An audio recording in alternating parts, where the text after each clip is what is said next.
আসসালামু আলাইকুম। কেমন আছেন সবাই?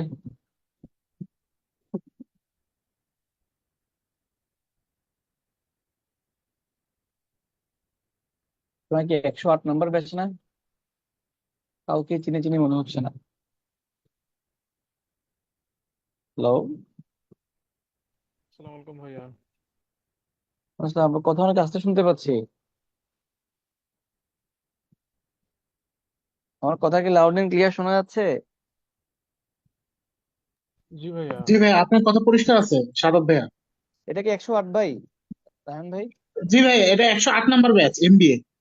একদিন ওরা স্যাম্পলিং এরর করে করে একদিন 6 জন, একদিন 6 জন আসে, বুঝছেন? ভিন্ন ভিন্ন 6 জন, আমি কাউকেই চিনতেছি না। লাস্ট দিন নীরব আর কি কে জানে ক্লাস করছিল। এদেরকে পুরো অচেনা অচেনা লাগতেছে।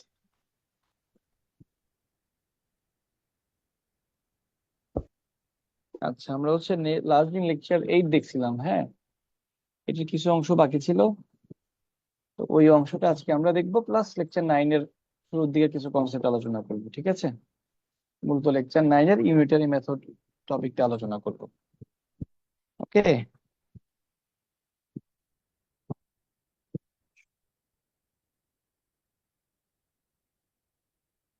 শুরু করি তাহলে।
আজ দিন হচ্ছে আমরা মোটামুটি ট্রেনের আগ পর্যন্ত দেখেছিলাম, ঠিক আছে? তো আজকে ট্রেন নিয়ে একটু দেখি, দেন হচ্ছে আমরা বাদ বাকি টপিক গুলো শুরু করবো। তো শুরু করা যাক।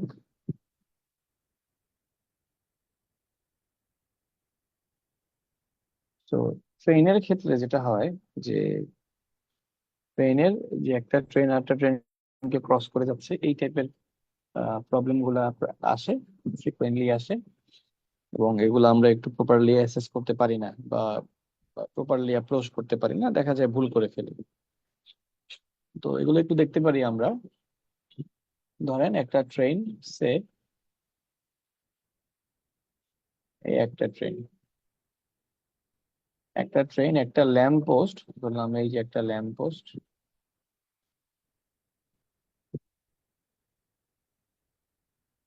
একটা ট্রেন একটা ল্যাম্প পোস্ট কে ক্রস করা বলতে আসলে কি বোঝায়? আমি ধরলাম যে এই ট্রেনটার লেন্থ ধরলাম 100 মিটার। তো এই ট্রেনটা এই ল্যাম্প পোস্ট কে ক্রস করা মানে হচ্ছে এই যে ল্যাম্পের এই যে লাস্ট যে পয়েন্টটা, এই পয়েন্টটা এখানে চলে আসতে হবে। এর মানে হচ্ছে যে ট্রেনটা যখন এই পজিশনে আসবে, তখন গিয়ে আমি বলবো যে ট্রেনটা ল্যাম্পটাকে ক্রস করেছে। এলস যদি ট্রেনটা এমন থাকে তাও হবে না, বা যদি এরকম থাকে তাও হবে না, মানে হচ্ছে পুরো ট্রেনকে ক্রস করতে হবে, ঠিক আছে? তো ওদিক থেকে ওদিক থেকে আমরা কি করব, যে আমরা এটা বোঝার জন্য আমি যদি বলি, সে ফর এক্সাম্পল, যে এই ট্রেনের স্পিড হচ্ছে 20 মিটার পার সেকেন্ড। তাহলে এই ট্রেনের যদি স্পিড 20 মিটার পার সেকেন্ড হয়, তাহলে ট্রেনের এই যে লাস্ট যে পয়েন্টটা, এই পয়েন্টটার স্পিডও কত হবে? একই, 20 মিটার পার সেকেন্ডই হবে। ওকে, তাহলে আমরা জিনিসটা এভাবে চিন্তা করতে পারি যে এই পয়েন্টটা এই জায়গা থেকে এই জায়গায় আসবে। তাহলে এই পয়েন্টটা এই দূরত্ব, মানে হচ্ছে কতটুকু দূরত্ব, যেটা হচ্ছে ট্রেনের দৈর্ঘ্যের সমান, কত? 100 মিটার। কারণ এই পয়েন্টটা এখানে আসলেই আমি বলবো যে ট্রেনটা ল্যাম্পটাকে কমপ্লিটলি ক্রস করেছে। তাহলে ট্রেনের স্পিড যদি 20 মিটার পার সেকেন্ড হয়, এই পয়েন্টটার এই দিকগামী স্পিডও 20 মিটার পার সেকেন্ড হবে।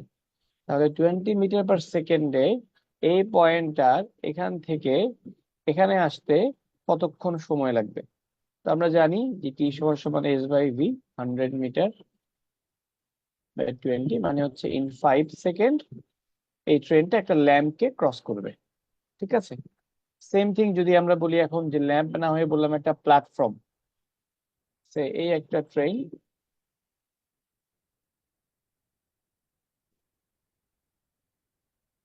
সে একটা প্ল্যাটফর্মকে ক্রস করবে।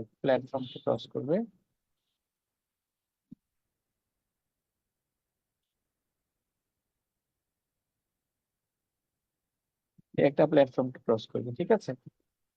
তো আমি ধরলাম যে এই ট্রেনের লেন্থ হচ্ছে সে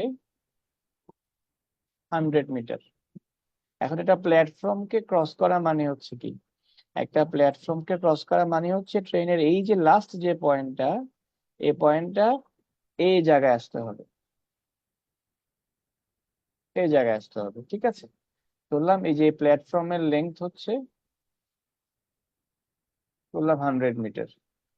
তাহলে বেসিক্যালি ট্রেন যদি 20 মিটার পার সেকেন্ডে আগায়, এর মানে হচ্ছে ওই যে প্ল্যাটফর্মের এই যে বিন্দুটা, এই বিন্দুটাও 20 মিটার পার সেকেন্ডে আগাচ্ছে। তাহলে এই বিন্দুটাকে এই দূরত্ব থেকে ঠিক এই দূরত্বে আসতে হবে। টোটাল এই যে 200 মিটার দূরত্ব ক্রস করতে হবে 20 মিটার পার সেকেন্ডে। তাহলে কতক্ষণ সময় লাগবে? যে আগের মতো সেম 200 মিটার/20, 10 সেকেন্ড। তাহলে হচ্ছে প্ল্যাটফর্ম অথবা একটা বিন্দু যাই বলুক না কেন, আমরা এই জিনিসটা মাথায় রাখবো, তাহলে হচ্ছে আমাদের কনফিউশন গুলা ইজিলি চলে যাবে। ঠিক আছে, আরেকটা হচ্ছে ট্রেনের রিলেটিভ স্পিড। ওটাও বলে ফেলতে পারি চাইলে, যে ওই ব্যাপারটা কেমন। সে ধরেন এই একটা ট্রেন, আমরা তো অলরেডি রিলেটিভ স্পিড পড়েছি তাই না, যে ভি রিলেটিভ সমান সমান হচ্ছে gap divide by time.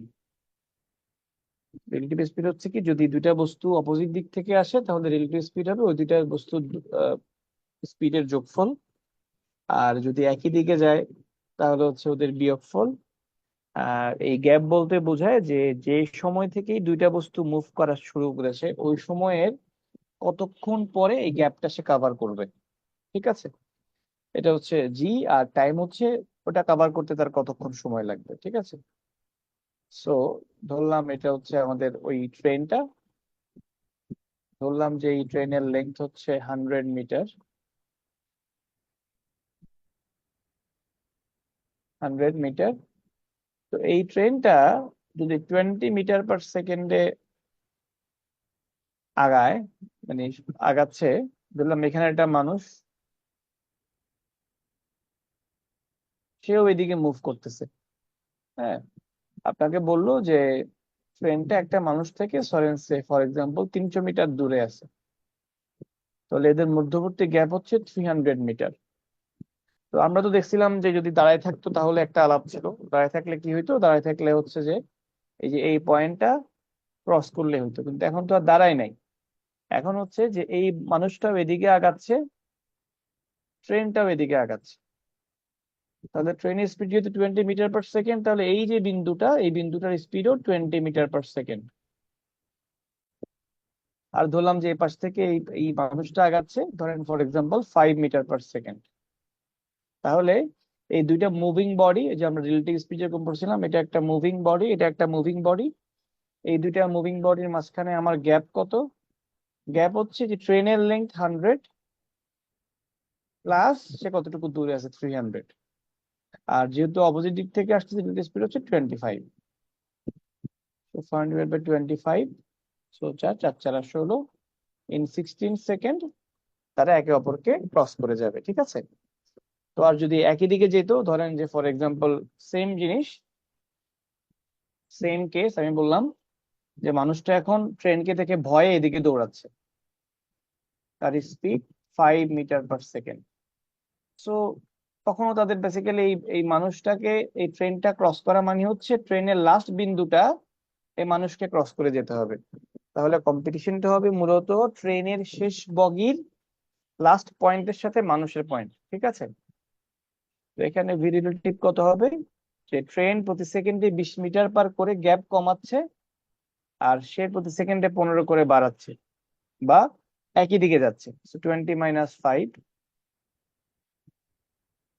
15 metre per second. আর এদের মাঝে গ্যাপ হলো কত, ট্রেনের লেন্থ প্লাস 300, 400 মিটার। তাহলে কতক্ষণ সময় লাগবে?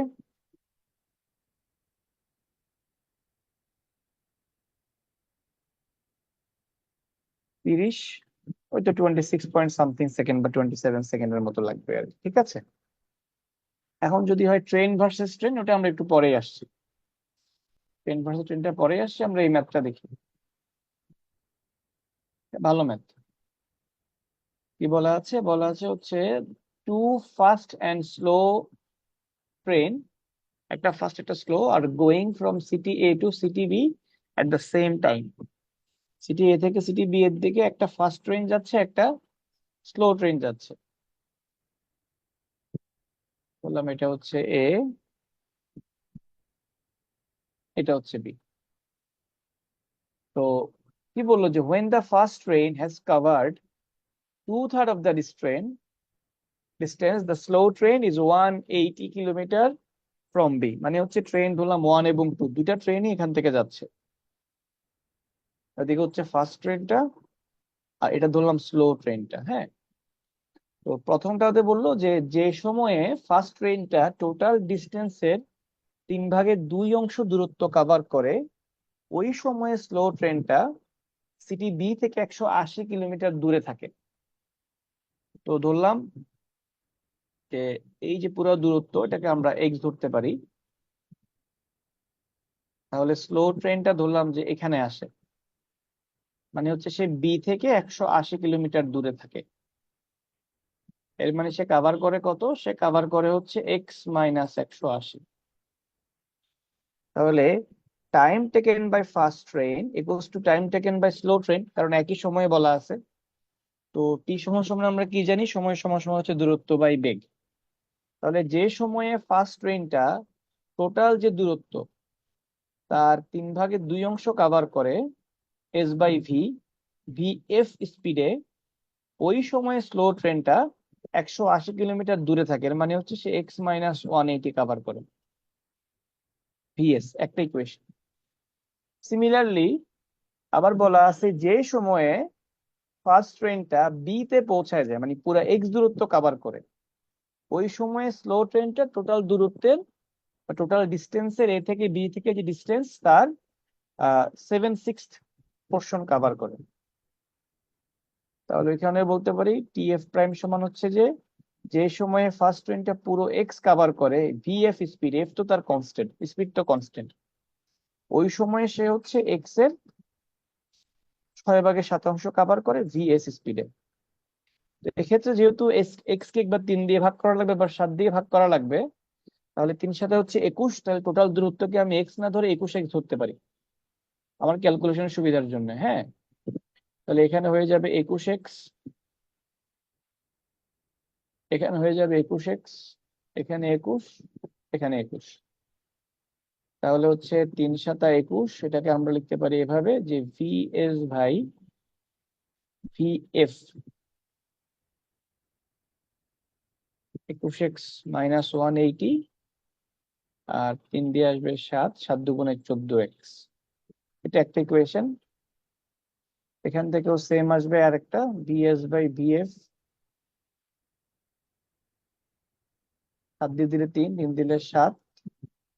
তাহলে হচ্ছে vs/vf ইকুয়ালস টু আসবে এখানে 6, এখানে 7, x চলে যাবে 6/7। তাহলে আমি দুটো ইকুয়েশন পেলাম, একটা পেলাম হচ্ছে এটা, আর একটা পেলাম হচ্ছে এটা। সো এই দুটোকে ইকুইভ্যালেন্ট করা যায়।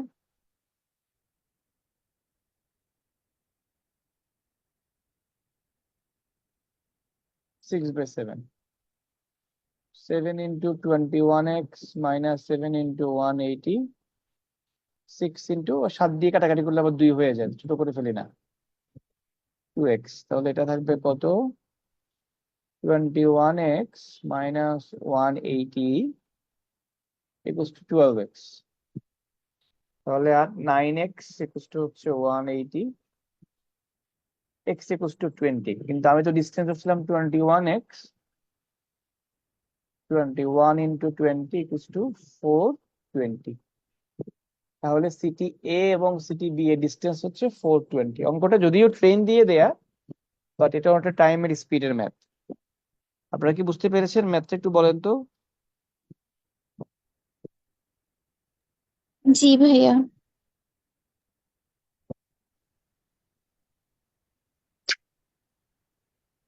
আচ্ছা ভাইয়া, এখানে 21x না ধরে যদি এক্স দিয়ে করি তাহলে কি হবে? 100 হবে, তখন ওই ক্যালকুলেশন হ্যালো। লেংদি, হ্যাঁ অবশ্যই হবে, ক্যালকুলেশন লেংদি হয়ে যাবে আর কি। বুঝতে পারছেন, ক্যালকুলেশনটা লেংদি হয়ে যাবে। আমরা তাহলে কিভাবে বুঝবো কখন ওই আমরা ওই যে আপনি তো 21x দেখতেছেন যে ধরবো এটা, বা এই যে অন্য কিছু ধরবো? যেটাই তো বললাম যে 3 এবং 7-এর লসাগু, মানে আমরা ধরেন x/2/3 করলে 2x/3, এটার চেয়ে 3 এবং 7-এর লসাগু যেটা ফ্র্যাকশন থাকলে, বুঝেন নাই, আপনার এক্স কে 2/3 অফ এক্স একবার আসতেছে, আরেকবার আসতেছে 6/7 অফ এক্স। তাহলে এক্স কে একবার 3 দিয়ে কাটা লাগবে, একবার 7 দিয়ে কাটা লাগবে। ওইখান থেকে আমরা গেস করে নিছি যে এক্স কি ধরবো। বুঝতে পেরেছেন? আচ্ছা আচ্ছা, জি বুঝতে পেরেছি। জাস্ট ওইটা মানে আমরা একটা নাম্বার সেন্স ইউজ করলাম আর কি। ঠিক আছে।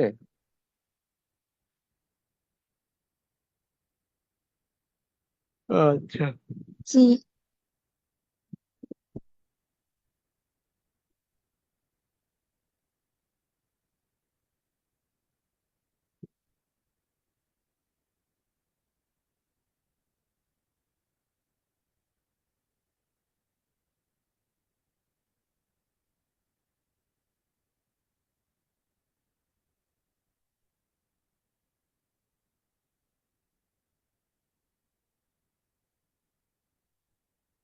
ওকে।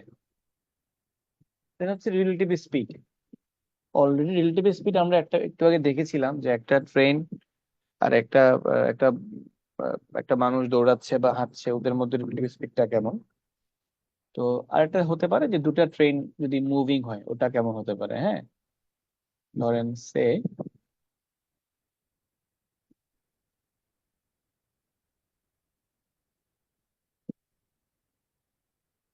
এই একটা ট্রেন, এই আর একটা ট্রেন। তো বললো দুটা ট্রেন অপোজিট দিক থেকে আসছে। হ্যাঁ, সো ধরেন যে ওর স্পিড, ওর লেন্থ 100 মিটার, ওর হচ্ছে 50 মিটার, 50 মিটার লেন্থ। তো এই ট্রেনের স্পিড হচ্ছে কত, সে 5 মিটার পার সেকেন্ড, এটা হচ্ছে 10 মিটার পার সেকেন্ড। তাহলে ঘটনা একই, যেহেতু বিপরীত দিক থেকে আসতেছে, তাহলে এই একটা ট্রেন আর একটা ট্রেনকে ক্রস করা মানে হচ্ছে এই ট্রেনের এই বিন্দুকে ক্রস করে যেতে হবে, তাই না? তাহলে এই বিন্দুটা আগাচ্ছে এদিকে কত করে, 10 করে,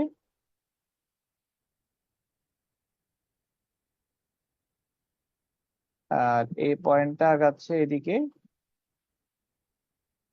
5 করে। হ্যাঁ, এবং হচ্ছে ওদের টোটাল গ্যাপ কত, ওদের মাঝে গ্যাপ হচ্ছে 100 + 50 মিটার। এবং রিলেটিভ স্পিড কত, এদিক দিয়ে হচ্ছে 10, ওদিক দিয়ে 5, 15 মিটার পার সেকেন্ড। ঠিক আছে। তাহলে এই 150 মিটার কাভার করতে এই রিলেটিভ স্পিডে কতক্ষণ সময় লাগবে? কি সমান সমান হচ্ছে S/V,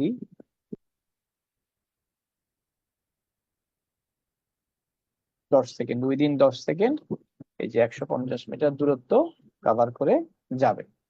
ঠিক আছে। আর যদি তারা একই দিকে হয়, ধরেন যে তারা একই দিকে যাচ্ছে, একই দিকের ক্ষেত্রে কিছু কমপ্লেক্সিটি আছে, যে একই দিকে যদি কিছু বলে দেয়া না থাকে সবসময় ধরবেন যে এই ট্রেনের শেষ মাথা থেকে আরেকটা ট্রেন শুরু হচ্ছে, এরকম ধরবেন। হ্যাঁ, তো এই ট্রেনটা যাচ্ছে এদিকে, ও যাচ্ছে এদিকে, ওর লেন্থ 100 মিটার, ঠিক আগের মতো, ওর হচ্ছে 50 মিটার। তাহলে এই পয়েন্টটা এখন এই পয়েন্টকে ক্রস করতে হবে, ঠিক আছে? ওকে, তো এটা 10, এটা 5, তাহলে ভি রিলেটিভ হচ্ছে কত? 5। আর গ্যাপ হচ্ছে কত? গ্যাপ হচ্ছে এইটার শেষ বিন্দু এটার ইঞ্জিনের মাথাটা ক্রস করতে হবে, নাহলে কিন্তু ক্রস করা হবে না। হ্যাঁ, 150। তাহলে কতক্ষণ টাইম লাগবে? 150/5, 30 সেকেন্ড টাইম। আমি একটা কোশ্চেন আপনাদের করি, দেখি আমাকে বের করে দেন। ধরেন এই একটা ট্রেন, এর লেন্থ হচ্ছে 100 মিটার, ট্রেন এ, এর স্পিড হচ্ছে 20 মিটার/সেকেন্ড। আরেকটা ট্রেন, এর স্পিড হচ্ছে 200 মিটার, লেন্থ 200 মিটার, এবং এর যে স্পিড এটা হচ্ছে 10 মিটার/সেকেন্ড। এটা হচ্ছে ট্রেন বি। তাহলে ট্রেন এর স্পিড যেহেতু ট্রেন বি থেকে বেশি, তাহলে অবশ্যই ট্রেন এ ট্রেন বি কে ক্রস করে যাবে। প্রশ্ন হলো কখন, in which time train A will cross train B. করে আমাকে অ্যান্সারটা বলেন তো। At which time train A cross train B? 10 second. ওকে, একজন বললো 10 সেকেন্ড, বাকিদের কি অ্যান্সার দিয়ে দেখি।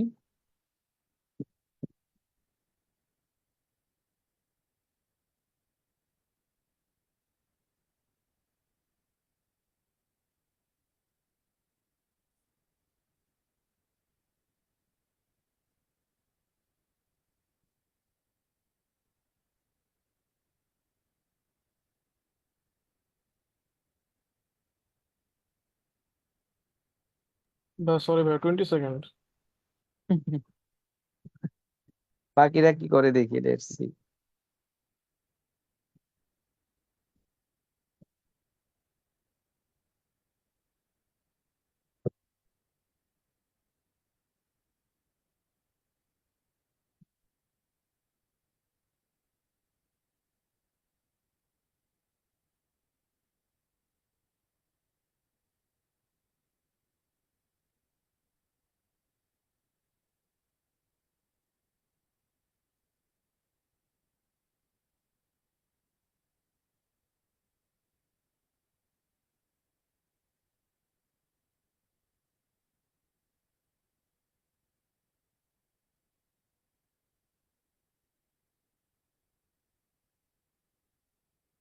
বাকিরা?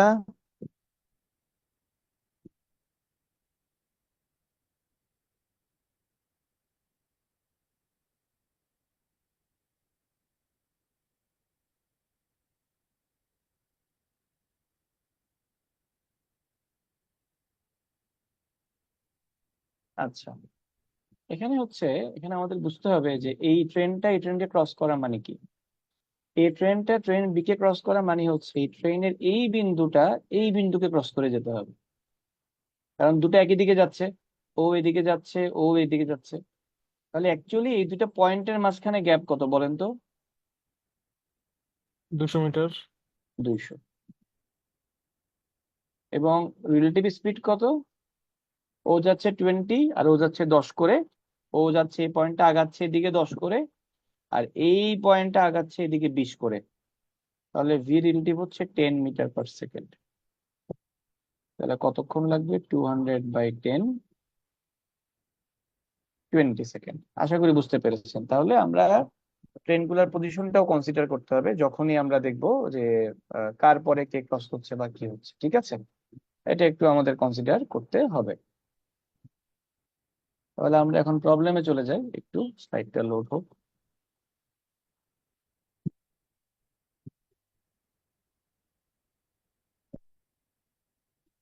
মজার একটা ম্যাথ আছে, ওই ম্যাথটা দেখি আমরা।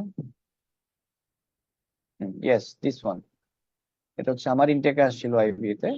দেখি, ট্রাই করেন, দেখি এটা কে পারে। আই গেস দেখতে পাচ্ছেন। ইয়েস, দেখতে পাচ্ছেন। সবাই ট্রাই করেন, 2 মিনিট বা 3 মিনিট সময় নেন। ভালো অঙ্ক, ভালো অঙ্ক, ট্রাই করেন, দেন আমি করাই দিচ্ছি।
এনিওয়ান, পেরেছেন কেউ? জয়ন্ত রয়, আলিফ আল জাওয়াদ, এনিওয়ান? আচ্ছা, আমি করাই দিই। মুনতাহা, মুনতাহা না কি জানি ও মেয়েটার নাম, এই মুনতাহিনা, আমার চুয়েটের জুনিয়র। পারতেছো না জি এগুলা? ভাইয়া করতেছি।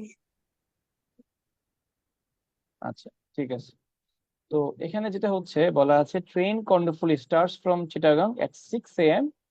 and reaches Dhaka at 4 p.m. Train Paharika starts from Dhaka at 7 a.m. and reaches Chittagong at 7:30 p.m. তাহলে আমরা ধরলাম যে এটা হচ্ছে, ধরেন চিটাগং সিটিজি, এটা হচ্ছে ঢাকা টিএইচকে। ঠিক আছে, তো এদের মাঝখানে এই যে একটা দূরত্ব, দূরত্ব। তো প্রবলেম হচ্ছে যে আমাদেরকে বলা আছে যে একটা ট্রেন, এটা হচ্ছে কোনটা, কর্ণফুলী। কর্ণফুলী চিটাগং থেকে ঢাকার দিকে রওনা দিচ্ছে, আবার পাহাড়িকা ঢাকা থেকে চিটাগং এর দিকে রওনা দিচ্ছে। তাহলে আমরা ওদের স্পিডও জানি না, কিছুই জানি না, বাট আমরা যেটা জানি যে এই যে সার্টেন যে ডিস্টেন্সটা, এই ডিস্টেন্সটা যে কর্ণফুলী কভার করে সকাল 6টায় রওনা দিয়ে বিকাল 4টায়, তাহলে কত ঘন্টা হলো? টাইম টেকেন বাই কর্ণফুলী কত? 10 আওয়ার্স, তাই না? কর্ণফুলী 10 ঘন্টা সময় লাগে। আর পাহাড়িকা ঢাকা থেকে চিটাগং এই যে দূরত্বটা, এটা কভার করে প্রায় 12 ঘন্টা, 12.5 ঘন্টায়।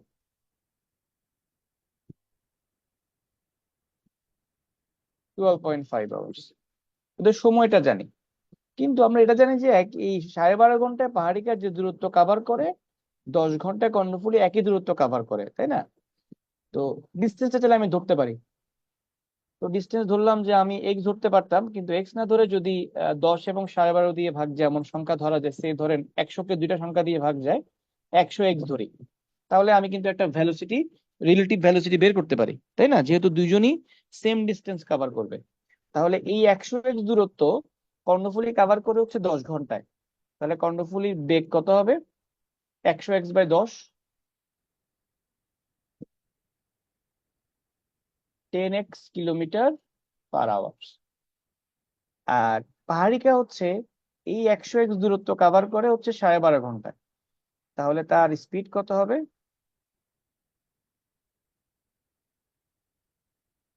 তো 8x কিলোমিটার/আওয়ার। ঠিক আছে, এখন ফর বোথ কেস এখন যেটা বললো যে ওরা কখন একে অপরকে ক্রস করবে, তাহলে আমি ওদের রিলেটিভ স্পিড জেনে গেছি। যে ধরলাম যে পাহাড়িকা এই পাশ থেকে এদিকে আসে কত স্পিডে? 10x। আর সরি, কর্ণফুলী আর পাহাড়িকা আসে এখান থেকে এদিকে 8x। তাহলে ভি রিলেটিভ কত? 10x plus 8x, 18x কিলোমিটার/আওয়ার। এটা হচ্ছে আমার রিলেটিভ স্পিড, ঠিক আছে? কিন্তু প্রবলেম হচ্ছে যে আমরা রিলেটিভ স্পিডের যে কনসেপ্টটা, সেক্ষেত্রে আমরা ধরতাম সবসময় যে গ্যাপ, ওদের মাঝখানে গ্যাপ হচ্ছে কত? ধরতাম 100। কিন্তু এক্ষেত্রে গ্যাপটা 100 হবে না। কেন হবে না? কারণ যে সময় থেকে কর্ণফুলী মুভ করা শুরু করছে, পাহাড়িকা কিন্তু একই সময় মুভ করতেছে না। জিনিসটা বুঝেন যে কর্ণফুলী মুভ করা শুরু করছে সকাল 6টা থেকে, আর পাহাড়িকা মুভ করছে সকাল 7টা থেকে। তাহলে পাহাড়িকা 1 ঘন্টা পরে।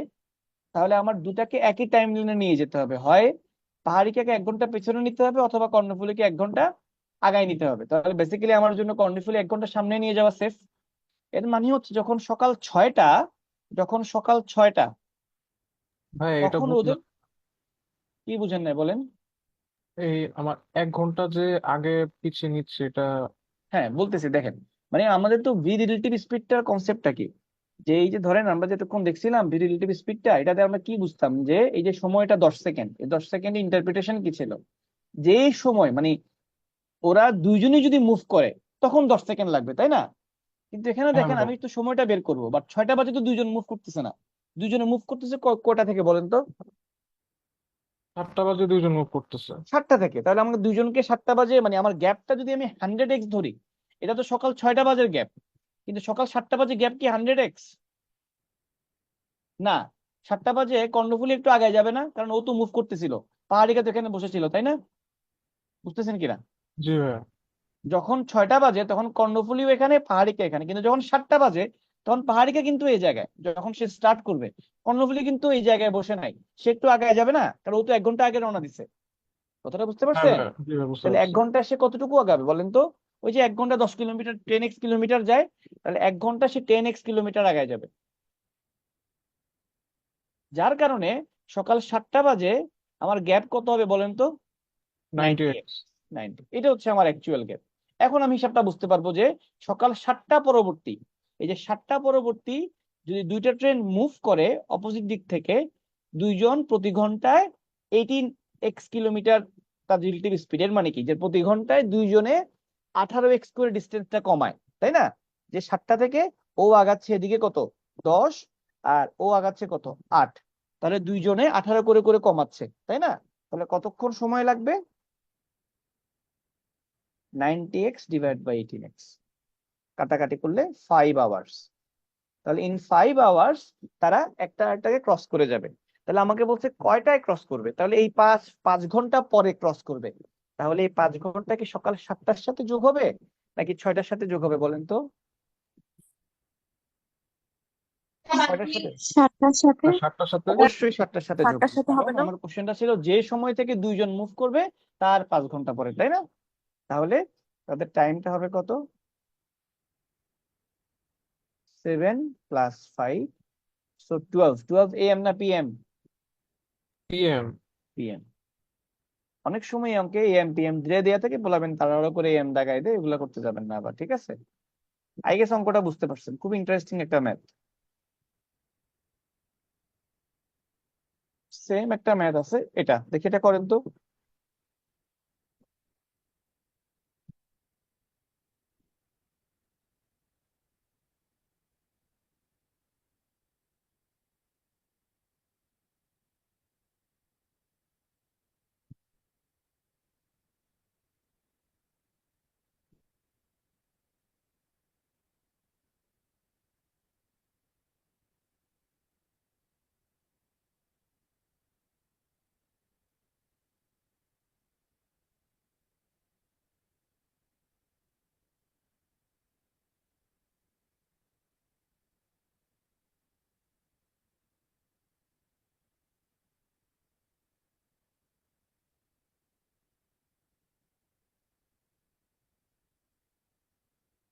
সবাই ট্রাই করেন প্লিজ।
সালাম আলাইকুম, হয়েছে?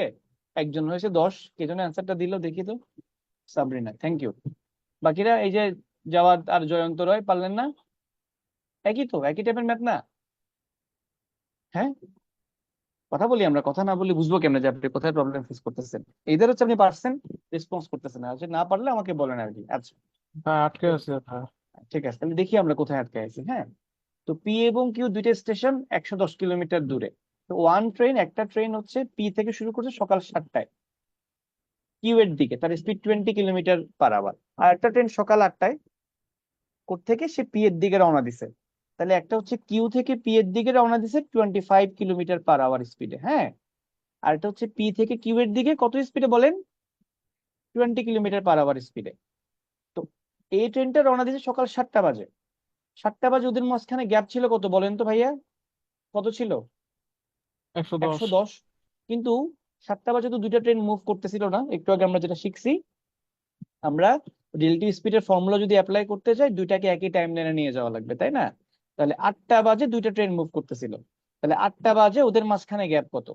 তো 8টা বাজে তো 1 ঘন্টা, ও যেহেতু 1 ঘন্টা আগে রওনা দিছে তাহলে 1 ঘন্টা সে একটু আগায় যাবে।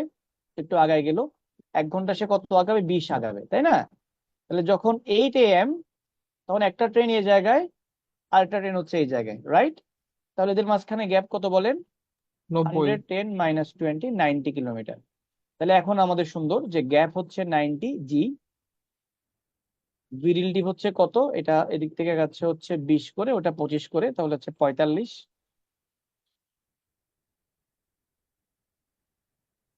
তাহলে 90 কিলোমিটার 45 কিলোমিটার পার আওয়ার বেগে যদি ইয়া করে তাহলে কতক্ষণ সময় লাগবে? 90/45, 2 আওয়ার। তাহলে হচ্ছে উইদিন 2 আওয়ার কি করবে? একটা ট্রেন আর একটা ট্রেনকে ক্রস করে যাবে। তাহলে 2 আওয়ার কত কত টাইমের সাথে যুক্ত হবে দেখি বলেন তো? যে টাইম থেকে দুইটা ট্রেন মুভ করা শুরু করছে, 8টা থেকে দুইটা মুভ করা শুরু করছে না, তার সাথে 2 ঘন্টা যোগ করে দিবে। তাহলে at 10 AM। আমি কি বোঝাতে পেরেছি? জি ভাইয়া। Thank you. জি ভাইয়া। এবার চলে যাই আমরা বোটের ম্যাথ। বোটের ম্যাথ হচ্ছে যে নাথিং ডিফারেন্ট, আমরা স্পিডের যে ম্যাথ গুলা করেছিলাম ওগুলাই। তো আমরা 6-7-এ পড়েছিলাম, মনে আছে কিনা? স্রোতের অনুকূলে স্রোতের প্রতিকূলে, মনে আছে আপনাদের? তো এই অনুকূলটাকেই আমরা ইংলিশে বলি ডাউনওয়ার্ড আর প্রতিকূলটাকে বলি আপওয়ার্ড। তো অনুকূলে যখন যায় তখন যেটা হয় যে একটা নৌকার একটা নিজের তো একটা স্পিড থাকে, সাথে যখন সে স্রোতের অনুকূলে যায় তাহলে স্রোতও তাকে একটা ধাক্কা দেয়। যার কারণে কি হয় যে আলটিমেট স্পিড, যেটাকে আমরা বলি ধরুন রেজাল্টেন্ট স্পিড, হ্যাঁ, ওটা দেখা যায় একটু বেশি থাকে, বা তাড়াতাড়ি সে বেশি স্পিডে একটা সার্টেন স্পেস ক্রস করে। আর যখন স্রোতের প্রতিকূলে যায় মানে হচ্ছে আপওয়ার্ড স্পিডে যায়, তখন দেখা যায় নৌকার যে স্পিড ওটা তো আছে, কিন্তু স্রোতটা করে কি ওটাকে একটু স্লো করে দেয়। যার কারণে কি হয়? রিলেটিভ স্পিডটা একটু কমে যায়। বুঝতে পারছেন? তাহলে আমরা বলি যদি ভি ডাউনওয়ার্ড, এভাবে বলি, ভি ডাউনওয়ার্ড সমান নৌকার বেগ প্লাস স্ট্রিমের বেগ, তাই না? যে ভি নৌকার বেগ ধরেন হচ্ছে কি বললাম, ভি বোট বা ভি স্মল ভি স্ট্রিমের বেগ, আর ভি আপওয়ার্ড হচ্ছে নৌকার বেগ মাইনাস স্রোতের বেগ। তাহলে সবসময় ডাউনওয়ার্ড স্পিডটা বেশি হয়, এবং ডাউনওয়ার্ড স্পিড যদি বেশি হয় তাহলে একটা সার্টেন ডিস্টেন্স ক্রস করার জন্য যদি ডাউনওয়ার্ডে যায় তাহলে তার টাইম লাগবে কম, আপওয়ার্ডে গেলে তার টাইম লাগবে বেশি, তাই না? এটা তো আমরা আশা করি বুঝি। ঠিক আছে, বাদ বাকি সবকিছুই হচ্ছে আমাদের কমন স্পিডের মতো। স্পিডের আমরা যেটা শিখছি যে ভি সমান সমান ডিস্টেন্স ওভার টাইম। এখানে এই ভি এর জায়গায় দুইটা কেস হতে পারে, একটা হতে পারে ভি ডাউনওয়ার্ড, একটা হতে পারে ভি আপওয়ার্ড।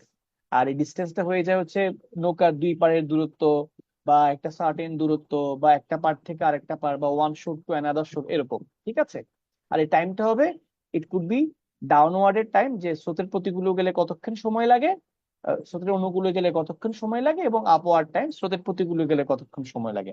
That's it. এটা টি হবে, সরি, টি ডাউনওয়ার্ড এবং টি আপওয়ার্ড, এই দুটা। আশা করি বুঝতে পেরেছেন। হ্যাঁ, আমরা দু একটা ম্যাথ দেখলেই বুঝতে পারবো। এখানে কি বলা আছে? এখানে বলা আছে certain river has a current of 4 miles per hour. একটা নদীর স্রোতের বেগ, কারেন্ট মানে স্রোতের বেগ দেয়া আছে হচ্ছে কত? 4 মাইলস পার আওয়ার। তাহলে এস হচ্ছে কত? 4 miles per hour. A boat takes twice as long as to travel upstream between 2 points as it downstream between the same 2 points. তাহলে আপস্ট্রিম মানে প্রতিকূলে, তাহলে প্রতিকূলে তো তার সময় বেশি লাগবে, খুবই লজিক্যাল। তাহলে বলা হচ্ছে যে এই দুটো সেম পয়েন্ট ধরলাম যে সেম একটা সার্টেন ডিস্টেন্স, এই ডিস্টেন্স কভার করার জন্য ও যদি আপস্ট্রিমে যায় আবার ডাউনস্ট্রিমে ব্যাক করে, বা ডাউনস্ট্রিমে যায় আপস্ট্রিমে ব্যাক করে, তাহলে বলা আছে ডাউনস্ট্রিমে তার যে সময় লাগে আপস্ট্রিমে তার দ্বিগুণ সময় লাগে। ক্লিয়ার? আচ্ছা, আপনাকে বলা বলা হচ্ছে what is the speed of the boat in the still water, মানে যখন কোনো স্রোত থাকে না তখন নৌকার বেগটা কত থাকে, এটা হচ্ছে ভি। এটা ধরলাম আমি এক্স মাইলস পার আওয়ার নৌকার বেগ, ঠিক আছে। তাহলে ডাউন স্ট্রিমে তার স্পিড কত হবে? আমরা জানি ডাউন স্ট্রিমে হচ্ছে কি স্রোতের বেগ প্লাস নৌকার বেগ, আর আপস্ট্রিমে কি হবে নৌকার বেগ মাইনাস স্রোতের বেগ, ঠিক আছে। তো আমরা তো দুই ক্ষেত্রে যেহেতু সে সেম ডিস্টেন্স কভার করে, তাহলে distance cover by down stream equals to distance cover upstream. তাহলে S equals to VT, down স্ট্রিমে তার স্পিড হচ্ছে কত ভিডি এবং তার সময় হচ্ছে টিডি। আমি একটু ভেঙে ভেঙে করতে ইচ্ছা করি, যে ভেঙে ভেঙে না করে তাড়াহুড়া করতে গেলে এই সময় এখানে একটু আমরা ভুল করে ফেলি। তাড়াহুড়া করেন না, হ্যাঁ, ভেঙে ভেঙে করেন, 1 সেকেন্ড বেশি লাগুক বা 20 সেকেন্ড বেশি লাগুক, এটা better, safe. V upstream into T upstream. Down স্ট্রিমে তার স্পিড হচ্ছে কত 4 + x এবং টাইম হচ্ছে কত টি। আপস্ট্রিমে হচ্ছে কত x - 4 আর টাইম হচ্ছে কত 2t। এটি এটি কাটাকাটি চলে যাবে, তাহলে থাকবে কত 4 + x 2x - 8, তাহলে x ইকুয়াল হবে কত 12। তাহলে আমরা পেয়ে গেলাম যে স্থির পানিতে বা ওই বোটের নর্মাল স্পিড হচ্ছে 12 মাইল পার আওয়ার। আমরা কি বুঝতে পেরেছি ক্লাস? ভাইয়া ঠিক আছে।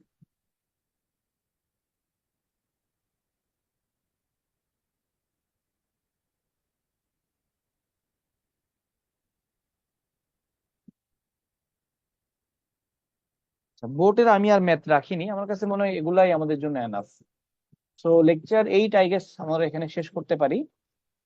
আর হচ্ছে লেকচার 9-এর আমরা একটু বেসিক একটু আলোচনা করি। বাংলাদেশের খেলা চলতেছে আবার খেলা দেখবেন না ক্লাস করবেন দেখি বলেন? আচ্ছা, আমরা ক্লাসই করি একটু, তারপরে খেলা টেলা দেখবো না, ঠিক আছে। 7 কলেজের কেউ আছেন এখানে? ঢাকা বিশ্ববিদ্যালয় অধিভুক্ত 7 কলেজের?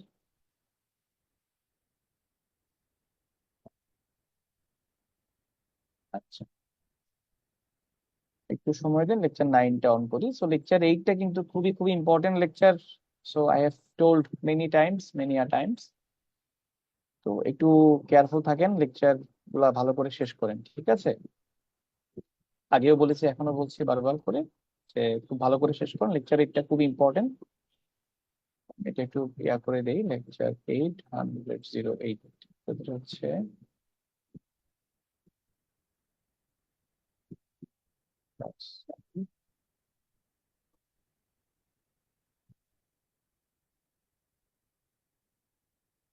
লেকচার 8 ফুল। ওকে, তো লেকচার 9টা থেকে খুব বেশি কিছু পড়াবো না, একটা জিনিস শুধু একটু আলোচনা করি, বাদ বাকিটা আমরা হচ্ছে যে ক্লাসে দেখবো, ঠিক আছে।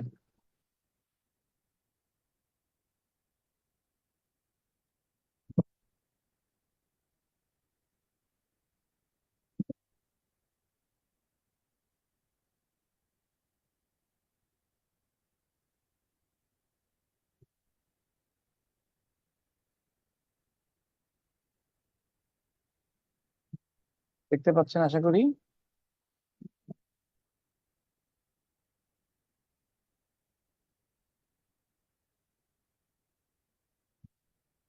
তো কাজের ম্যাথের ক্ষেত্রে আমাদের যেটা হয় ইউজুয়াল, আমরা যে প্রসেসে কাজের কাজের ম্যাথ করি বা কাজ ক্ষমতার কাজের ম্যাথ করি, ওই প্রসেসে আসলে বা ওইভাবে আসলে ঐকিক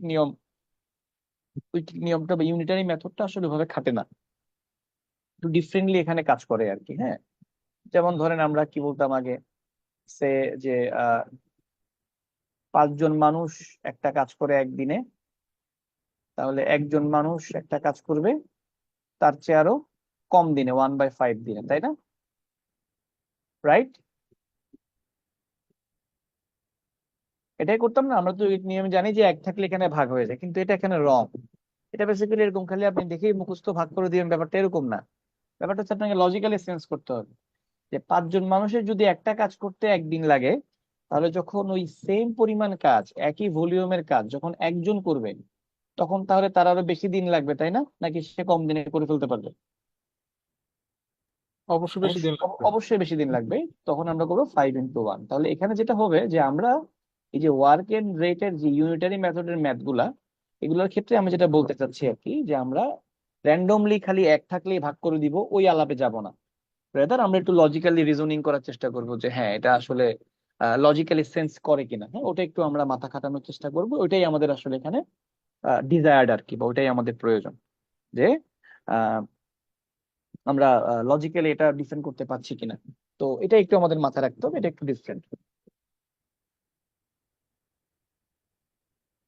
কিছু কিছু জিনিস তো আমরা এমনিতেই পারি, যেমন ধরেন আরিফ একটা কাজ করে 5 দিনে, তাহলে আরিফ ওই কাজটার হাফ করবে আরো কম দিনে, তাই না? তাহলে দিনটা আরো কমাইতে হবে, তাহলে আপনি হাফ গুণ দিবেন না ভাগ দিবেন, কনফিউজড হয়ে যায় আমরা পাই। হ্যাঁ একটু বুঝেন, আরিফ একটা কাজ করে 5 দিনে, তাহলে আরিফ যদি ওই কাজের অর্ধেক করে, হাফ ওয়ার্ক করে, তাহলে তার দিন আপনার এই 5টাকে কমাইতে হবে, তাই না? তাহলে কমাইতে হলে কি করতে হবে ওকে? 5-এর সাথে হাফ গুণ দিলে তো, ভাগ দিলে তো আর কমবে না, তাই না? তাহলে 5 into 1/2, তাহলে 2.5 days। খেয়াল করছেন? সো আপনাকে লজিক্যালি সেন্স করে দেন আপনি গুণ অথবা ভাগ করবেন। গুণ করলে যদি বাড়ে তাহলে বাড়াবেন, ভাগ করলে যদি কমে তাহলে কমাবেন। এটা বেসিক্যালি রিটেনে খুব কাজে লাগে। তারপরে আমরা কিছু শর্টকাট নিয়ম শিখি, সে এমডিএচ শিখি, এলসিএম শিখি। এগুলো দিয়ে অনেকে বলে যে এগুলো দিয়ে রিটেনে করলেও হয়, বাট আমরা রিটেনে, আমি যেটা করছিলাম রিটেনে আমি একটু ডিটেলসে করতাম। সো দ্যাট কেস আসলে আমরা কনফিউজড হয়ে যাই, গুণ দিব না ভাগ দিব, কি করব না কি করব। তো এই জন্য তা আমরা যদি একটু লজিক্যালি মানে চিন্তা করি, তাহলে আমাদের আর এই ভুলগুলো হয় না। এগুলো আমরা একটু কেয়ারফুল থাকবো। তো বেসিক একটা প্রবলেম দেখি আমরা। এটা যদিও অনেকটা ঐকিক নিয়মের ম্যাথ না, বাট অঙ্কটা বেশ মজার।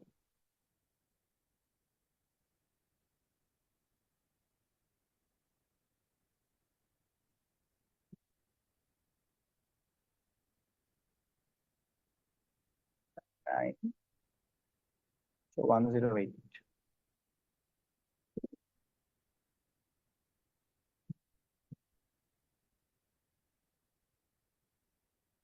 ওকে, তো কি বলা আছে দেখেন, এটাতে বলা আছে courier charges for packages to a certain destination আর টাকা 65 for the first 250 grams and টাকা 100 for each additional 100 grams or part there. এখানেই আসলে ট্রিকি পার্টটা, এখানেই ট্রিকি পার্টটা। What could be the weight in grams of a package for which the charge is টাকা 105? আচ্ছা, তাহলে তারা বলছে যে একটা সার্টেন কুরিয়ারের হচ্ছে যদি কোনো কিছুর ওয়েট যদি 250 গ্রাম হয়, প্রথম 250 গ্রাম পর্যন্ত, একটু বুঝি আমরা, প্রথম 250 গ্রাম পর্যন্ত সে আমার কাছ থেকে 65 টাকা বিল রাখবে। এরপরে প্রতি 100 গ্রাম অথবা পার্ট, এটা একটু আমাদের কনফিউজিং, প্রতি 100 গ্রাম অথবা 100 গ্রামের যে কোনো অংশই হোক না কেন, তাকে 10 টাকা করে দেয়া লাগবে। তাহলে যদি আমরা একটু বুঝি, সে ধরেন যদি ওই কুরিয়ারের ওয়েট যদি 350 গ্রাম হয়, তাহলে প্রথম 250 গ্রামের জন্য আমি 65 টাকা দিব, আর পরের যে 100 গ্রাম তার জন্য দিব 10 টাকা, তাহলে 75 টাকা। এখন যদি ওইটার ওয়েট 360 গ্রাম হয়, তাহলে প্রথম 250 গ্রামের জন্য দিব 65, তারপরের যে 100 গ্রাম তার জন্য দিব 10, তারপরে যে 10 গ্রাম, আমি যদি এভাবে ভেঙে লিখি দেখেন, 250 প্লাস 100 প্লাস 10, এই 10 গ্রামের জন্য কিন্তু আমাকে 10 টাকা দেয়া লাগবে। তাহলে কত আসবে? 75 প্লাস 85 টাকা। ব্যাপারটা কি বুঝতে পেরেছেন আপনারা? জি ভাইয়া। জি। আচ্ছা, এখন তারা বললো যে আমার যদি বিল যদি 155 টাকা আসে, বলছে হোয়াট কুড বি কোনটা হতে পারে, 155 টাকা যদি বিল আসে তাহলে আমার ওই কুরিয়ারের ওয়েটটা কি হতে পারে। তাহলে আমরা বেসিক্যালি যেটা করব, যে এটাকে ভেঙে আমরা কুরিয়ারের ওয়েট মিনিমাম কত হতে পারে এবং ম্যাক্সিমাম কত হতে পারে, ওই দুটা বাউন্ডারি ভ্যালু বের করে ফেলবো। তাহলে মিনিমাম এবং ম্যাক্সিমাম এই দুটো যদি বাউন্ডারি ভ্যালু যদি আমরা জানি, দেন হচ্ছে খুব সহজে আমরা বুঝতে পারবো যে আমার কুরিয়ার বা প্যাকেজের ওয়েটটা কত হবে আর কি। ঠিক আছে, তো 155 টাকার মধ্যে আপনার বেস ফেয়ার হচ্ছে কত? 65 টাকা, তাই না? বাকি থাকলো কত? 90 টাকা। ওকে, তাহলে এই 65 টাকার জন্য আপনার কুরিয়ারের ওয়েট 250 গ্রাম। আর আমরা জানি যে ম্যাক্সিমাম প্রতি 100 গ্রামের জন্য কত টাকা? 10 টাকা। টাকা। তাহলে ম্যাক্সিমাম হতে পারে কি 900 গ্রাম, তাই না? কারণ কি, যদি 901 গ্রামও হয়, ধরেন যে বাকি 90 টাকার জন্য 900 গ্রাম না হয়ে 901 গ্রাম হইলো, তখন আমার বিল কি 90 টাকা আসবে না 100 টাকা আসবে বলেন তো? 100 টাকা। কারণ 900 গ্রামের জন্য 90 টাকা, আর পরের যে 1 গ্রাম তার জন্য আবার 10 টাকা আসবে। তাহলে যেহেতু 90 টাকা বিল আসছে, তাহলে ম্যাক্সিমাম ম্যাক্সিমাম ওয়েট কত হতে পারে বলেন তো? 900 গ্রাম, তাই না বস? জি তাহলে ভাইয়া। ম্যাক্সিমাম কত হতে পারে? 250 প্লাস 900, তাহলে ম্যাক্সিমাম হতে পারে 1150 গ্রাম। এটা থেকে বড় হওয়া সম্ভব না, রাইট? আচ্ছা, এবার আসি মিনিমাম কি কি হতে পারে। দেখেন, মিনিমামটা একটু ট্রিকি। কিভাবে ট্রিকি? আপনি 250 গ্রাম নিলেন, এরপরে আপনি 800 গ্রাম নিলেন। 250 আর 800 গ্রাম হলে আপনার বিল কত আসে বলেন তো? 65 যোগ 80 কত? 145। তাহলে বিল যেহেতু আপনার 155 টাকা আসছে, মানে আরো 10 টাকা বেশি আসছে, এর মানে ওয়েট কিন্তু এটার চেয়ে কি অবশ্যই বেশি, তাই না বস? বুঝতে পারছেন কিনা? মানে 800 গ্রামের সাথে নিশ্চয়ই কিছু একটা আছে, ওই কিছু একটার জন্য 10 গ্রাম আসছে, তাই না? নাকি ওই যে এই যে কিছু একটা ওয়েট, এটা হতে পারে 1 গ্রাম, 1 থেকে 100 গ্রাম যে কোনো কিছু হইতে পারে। বুঝতে পারতেছেন? পারতেছেন কি না? জি ভাইয়া। তাহলে মিনিমাম ওয়েট কত? মিনিমাম ওয়েটটা আমার হতে হবে যে আমার ওয়েটের রেঞ্জটা হবে যে 250 যোগ 800, 1050। তাহলে আমার ওয়েটটা 1050-এর সমানও কিন্তু হইতে পারবে না, কারণ 1050-এর সমান হলে কিন্তু বিল আসতো কত টাকা? 145 টাকা। তাহলে অবশ্যই 1050 থেকে বড়, কিন্তু 1150-এর সমানও হতে পারে, 1150 থেকে ছোট। এই রেঞ্জটা যে বের করেছি, এটা বুঝতে পেরেছেন কিনা বলেন? এই রেঞ্জটা বুঝতে পেরেছেন কিনা বলেন? জি। যে আমার ওয়েটটা অবশ্যই 1050 গ্রাম থেকে বড় হতে হবে, কিন্তু 1150-এর সমানও হতে পারে, অথবা তার চেয়ে ছোটও হতে পারে। I guess clear? ঠিক আছে, তাহলে এটা যদি হয়, তাহলে হচ্ছে আমাদের এই ওয়েট কত ওয়েট, আমি টেন্টেবল ওয়েট কি 1040 হতে পারে? না। 1050 হতে পারে? না। 1055 হতে পারবে? না। কত হতে পারে? 1045। বুঝতে পেরেছেন কিনা?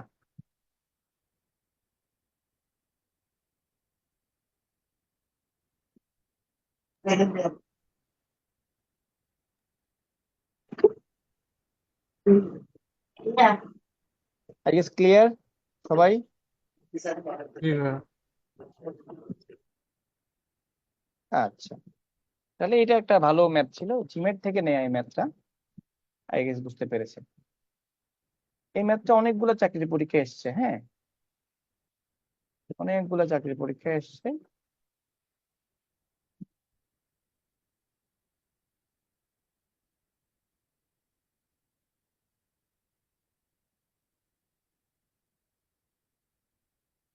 এটা একটু দেখি।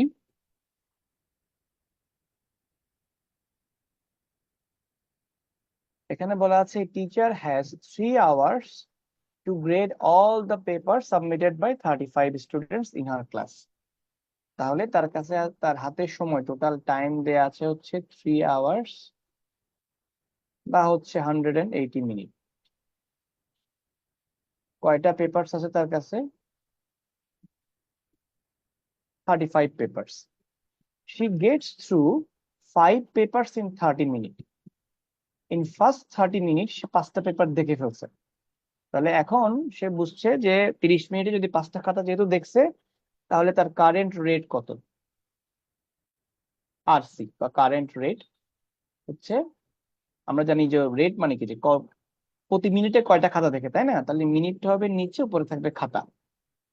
তাহলে তার কারেন্ট রেট হচ্ছে 1/6 খাতা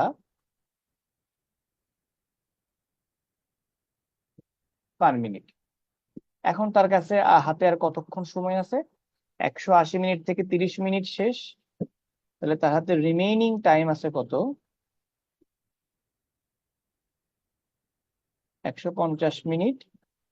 এবং রিমেইনিং পেপারস আছে কত? তার 30টা পেপারস আছে। তাহলে তার রেট কত হতে হবে? RD, ডিজায়ার্ড রেট, মানে কত রেটে খাতা কাটলে ওই টিচার সবগুলা খাতা 3 ঘন্টা শেষ করতে পারবে। এটা অনেকে ভুল করে, কিন্তু আমি যে অ্যাপ্রোচ করাচ্ছি অ্যাপ্রোচে না করলে অনেকে দেখবেন অ্যান্সার দিয়ে দিবে হচ্ছে আরেকটা 16.66%। হ্যাঁ, তো এটা হচ্ছে কত? 30/150। সো 1/5 খাতা পার মিনিট। আপনাকে বলেছে হাউ মাচ ফাস্টার। হাউ মাচ ফাস্টার মানে হচ্ছে যে নতুন তার রেটটা, এই রেটটা আগের রেট থেকে কত পার্সেন্ট বেশি। ওই যে আমরা প্রফিট লসের ম্যাথ করেছিলাম, আমি যদি বের করতে পারি যে আমার ডিজায়ার্ড রেটের কত পার্সেন্ট হচ্ছে আমার এক্সিস্টিং রেট বা কারেন্ট রেট, এটা যদি 100 থেকে বেশি হয়, তাহলে যত বেশি হবে এত পার্সেন্ট বেশি, আর যত কম হবে তত পার্সেন্ট কম। ক্লিয়ার? ক্লিয়ার কিনা? এটা এভাবে না করলে অনেকেই ভুল করে। হ্যাঁ, এভাবেই করবেন, তাহলে ভুলটা আর হবে না। তাহলে এক্সিস্টিং রেট হচ্ছে 1/6 ইন্টু 100, আর ডিজায়ার্ড রেট হচ্ছে 1/5, এটা আসবে 120। তাহলে আমার ডিজায়ার্ড, কি করলাম, কারেন্ট রেটের কত পার্সেন্ট হচ্ছে ডিজায়ার্ড রেট, উল্টা। ডিজায়ার্ড রেটটা হবে এখানে, এটা আসবে 1/6, তাই না? হ্যাঁ, ঠিক আছে, 120। তাহলে আমার কারেন্ট যে রেট, এই রেটের 120% হচ্ছে আমার ডিজায়ার্ড রেট। তাহলে আমাকে কত পার্সেন্ট বেশি ফাস্টার খাতা কাটতে হবে বলেন তো? 20% ফাস্টার। আমি কি বোঝাতে পেরেছি মাই ডিয়ার ক্লাস? জি ভাইয়া। এটা অনেকে 16.66 চলে আসে, কারণ ওই যে তাড়াহুড়া করে, তাড়াহুড়া করা যাবে না, ঠিক আছে?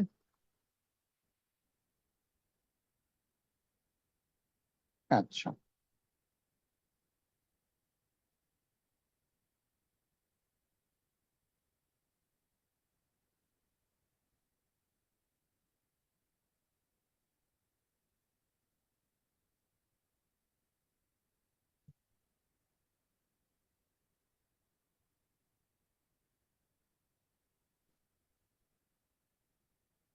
ওকে, আমরা এরপরে এটা দেখি। এই ম্যাথটাও বেশ ভালো ম্যাথ। কি বলা আছে যে contractor employed 30 men to do a piece of work in 38 days। তাহলে সে কিছু মেন এমপ্লয় করলো। কয়জন মেন? 30 জন মানুষকে এমপ্লয় করলো 38 দিনে একটা কাজ শেষ করার জন্য। এখন সে তো ভাই শিওর না যে 38 দিনে তার কাজটা শেষ হতেও পারে, নাও হতে পারে। আফটার 25 days, 25 দিন পরে গিয়ে সে রিয়েলাইজ করলো যে আহ, যে হারে কাজ আগাচ্ছে, এই হারে কাজ যদি আগাইতে থাকে তাহলে কাজটা কখনোই ডিউ টাইমে শেষ হবে না। ঠিক আছে? যেহেতু ডিউ টাইমে শেষ হবে না, তাহলে ওর কি করা লাগবে? একটু দাঁড়ান, একটা সকালে একটা যেহেতু ডিউ টাইমে শেষ হবে না, সেহেতু তাকে কি করতে হবে? তাকে আরো এক্সট্রা ম্যান অ্যাড করা লাগবে। তো সে 25 দিন পরে যেহেতু প্যানিক হয়ে গেছে, প্যানিক হয়ে সে আরো করছে কি, আরো 5 জন ম্যান অ্যাড করছে। 5 জন ম্যান অ্যাড করার পরে দেখলো ওর যে এক্সপেক্টেড যে ডেডলাইন ছিল, ওই ডেডলাইনের আরো একদিন আগে তার কাজ শেষ হয়ে গেছে। আপনাকে কোশ্চেন করছে, ও যদি 5 জন অ্যাড না করতো তাহলে ডেডলাইনের কয়দিন পরে গিয়ে তার কাজটা শেষ হইতো? কোশ্চেনটা বুঝতে পারছেন কিনা বলেন? যে how many days he would have behind, কতদিন পেছনে সে থাকতো, if he had not employed additional man, ও যদি আরো অতিরিক্ত মানুষ অ্যাড না করতো, তাহলে সে ডেডলাইন থেকে কয়দিন পিছিয়ে থাকতো। বুঝতে পেরেছেন কিনা? Question clear? আচ্ছা, তো এটাকে আমরা হচ্ছে একটা প্যাটার্নে ফেলে দিতে পারি। এটা যদিও এমডিএইচ এর মতো, বাট এরকম কয়দিন খাইছে বা কয়দিন খায় নাই আর কয়দিন খাবে, এই টাইপের অঙ্কগুলাকে হুটহাট একটা সহজ একটা প্যাটার্নে ফেলে দেওয়া যায় আর কি। হ্যাঁ, তো দেখেন, 30 জন মানুষ বেসিক্যালি 25 দিনে কিছু অংশ কাজ করছে। তারা কিছু অংশ কাজ করে ফেলছে, কিন্তু অনেক দূর কাজ করে ফেলছে। করার পরে গিয়ে তারা বুঝলো যে কাজটা শেষ হবে না 25 দিন, প্রথম 25 দিন। তো টোটাল তার কাজটা 38 দিনে শেষ হওয়ার কথা।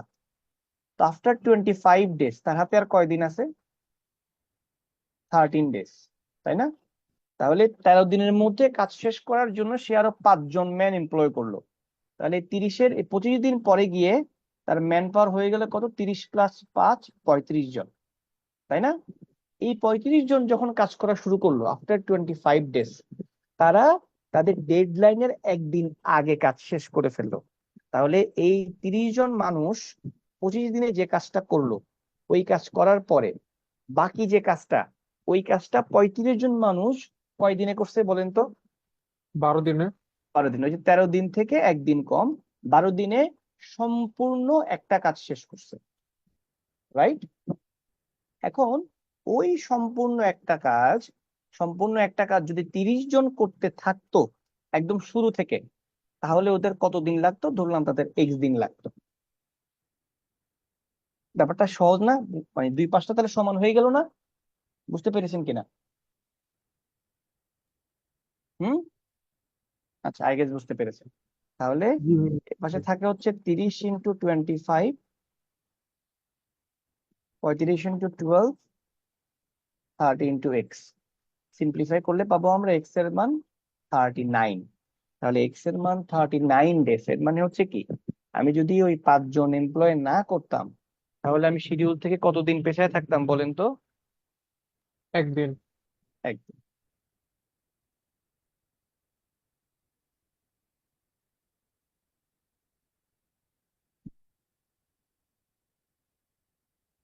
আই গেস বুঝতে পেরেছেন।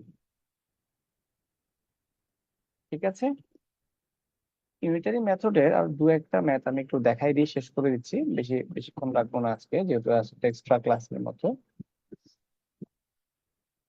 আপনারা কি আমাদের লেকচার গুলো শেষ করছেন? আমি যে শেষ করছি আমার সাথে সাথে লেকচার গুলো শেষ করছেন?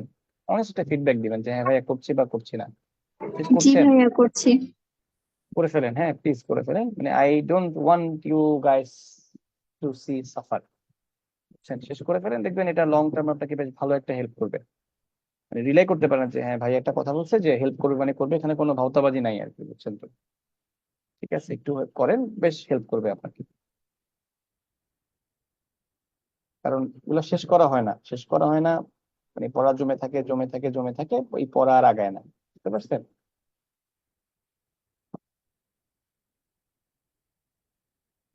যেমন এই একটা ম্যাথ আমি একটু দেখাই দিই, জাস্ট স্ক্রিনশট নিয়ে দেখাই দিই। এটা হচ্ছে আমাদের ওই ইউনিটারি মেথডের ম্যাথ আর কি, হ্যাঁ এক্সাক্ট সেম টাইপের সলিউশন সহই দেখাই দিই। দেখেন তো অঙ্কটা বোঝা যায় কিনা।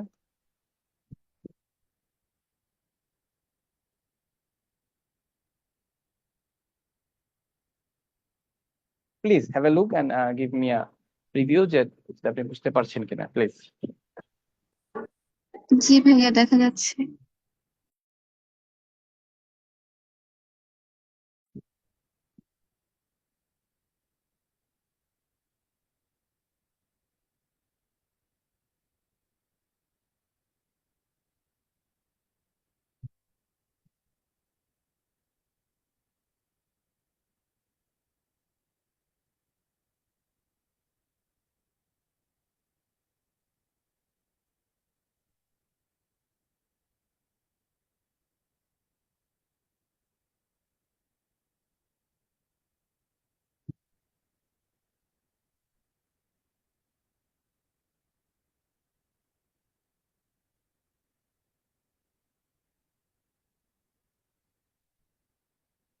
সবাই একটু দেখেন বোঝা যাচ্ছে কিনা। ইউনিটারি মেথডের ম্যাথ আমরা এখানে বেসিক মানে ওয়ার্ক এন্ড রেশিও দিয়ে রেখেছি, এটা মূলত ইউনিটারি মেথডের ম্যাথ আর কি। হ্যাঁ এগুলো কিন্তু আসে, ঠিক আছে, এগুলো আসে, এগুলো একটু আপনারা একটু খেয়াল রাখবেন আর কি, বা একটু বোঝার চেষ্টা করবেন, ঠিক আছে?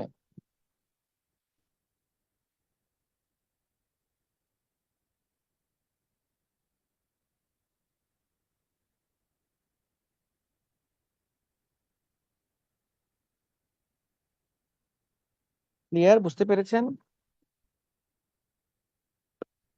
ক্লাস?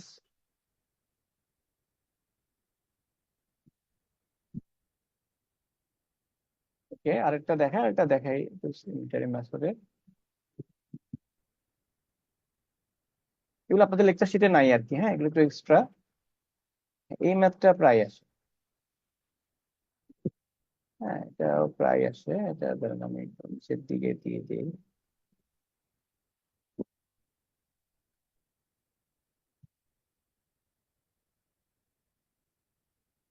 আচ্ছা, আর প্রয়োজন নাই এগুলা, এই কটা মাথা রাখলেই হবে।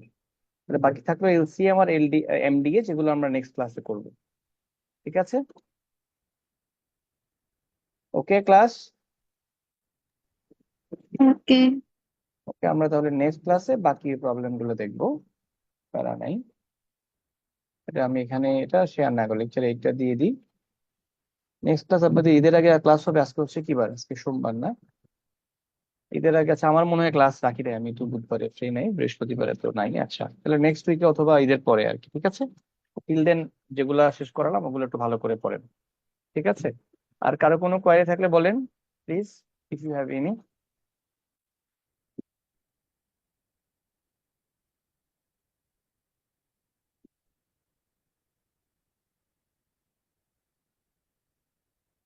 ওকে, আই গেস তাহলে কারো কোনো কোয়ারি নেই। ঠিক আছে, তাহলে আমরা এখানেই শেষ করি। আল্লাহ হাফিজ, আসসালামু আলাইকুম।